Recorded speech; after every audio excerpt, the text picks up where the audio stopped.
தலைப்பு: தி போட்டோடிராமா of creation. சிருஷ்டிப்பின் புகைப்பட நாடகம். பக்கம் 84.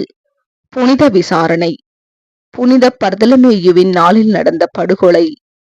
படுகொலைக்கு அடுத்த நாள் காலை ஹுகுனோட்கள் அமெரிக்காவிற்கு தப்பி செல்லுதல். கத்தோலிக்கரும் புராட்டஸ்டன்ட்டுகளும் விசாரணை என்ற பெயரில் நடத்தப்பட்ட செயல்களை மிகவும் புனிதமற்றவை என்று அழைக்கத் தொடங்கி இருக்கிறார்கள்.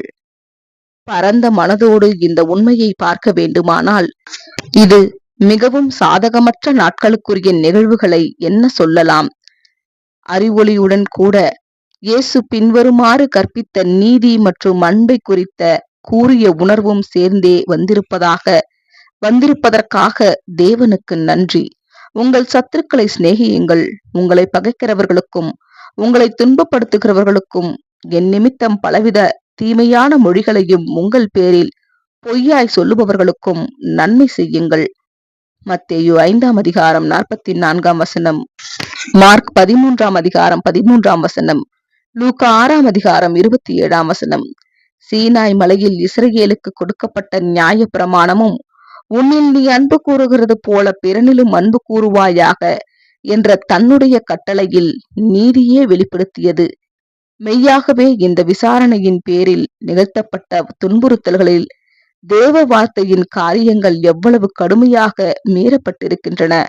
அங்கே எந்த அன்பும் காட்டப்படவில்லை, எந்த அனுதாபமும் காட்டப்படவில்லை. அது மாத்திரமல்லாது ஒவ்வொரு வகையிலும் நீதி அங்கு மீறப்பட்டது. ஒரு சிறந்த நாளின் வெளிச்சத்திற்காக தேவனுக்கு நன்றி. மனித இருதயத்தில் தீமை செய்யும் ஒரு துரோக நயவஞ்சகமான மனப்பான்மை மறைந்துள்ளது. அதற்கு ஒரு பொய் காரணம், சாக்கு போக்கு மட்டுமே கண்டுபிடிக்க வேண்டியதாயிருக்கும். எப்படி யூதர்கள் இயேசுவை சிலுவையில் அறைந்ததற்கும் ஸ்தேவானை கல்லெறிவதற்கும் ஒரு காரணத்தை கண்டுபிடித்தனரோ, அதுபோலவே விசாரணைக்காரரும் தங்கள் துன்புறுத்தலுக்கும் ஒரு காரணத்தை கண்டுபிடித்தனர். தர்சு பட்டணத்தானாகிய சவுலை போல தாங்கள் தேவனுக்கு சேவை செய்வதாகவே நினைத்தார்கள். காரியங்கள் காலப்போக்கில் பெரிதும் மாறிவிட்டாலும் கூட சபையிலிருந்து ஒதுக்கி வைப்பது, அவதூறு பரப்புவது, புறக்கணிப்பது போன்ற வெவ்வேறு விதத்தில் துன்புறுத்தல்கள் இன்றும் நடைமுறையில் தொடர்ந்து கொண்டுதான் இருக்கின்றன. என் நாமத்து நிமித்தம் உங்களை பகைத்து உங்களை அப்புறப்படுத்துகிற உங்கள் சகோதரர் கர்த்தர் மகிமைப்படுவாராக என்கிறார்களே, அவர் உங்களுக்கு சந்தோஷம் உண்டாகும்படி காணப்படுவார், அவர்களோ வெட்கப்படுவார்கள். ஏசாயா 66ஆம் அதிகாரம் 5ஆம் வசனம். வன்முறையான கும்பல் மனப்பான்மை, தகுந்த விசாரணையின்றி கொலை செய்யும் மனப்பான்மை போன்றவை இந்த புனித விசாரணையின் இன்னொரு வடிவமாகும். சிகாகோ மெத்தடிஸ்ட் எபிஸ்கோப்பல் ஆயர் ஒருவர் பேராசிரியர் ஃபெர்சன் மீது கோபமடைந்து, எனக்கு அதிகாரம் இருந்தால் நான் அந்த மனிதனை தோலை உரித்து அதனை உப்பு கண்டம் போட்டு கொட்டகையின் வாசலில் தொங்க விட்டிருப்பேன் என்று சொன்னதாக இந்தியானோ போலீஸ் செய்திகள் மற்றும் நியூயார்க் ட்ரிபியூன் போன்றவற்றின் மேற்கோள் காட்டப்பட்டிருந்தன.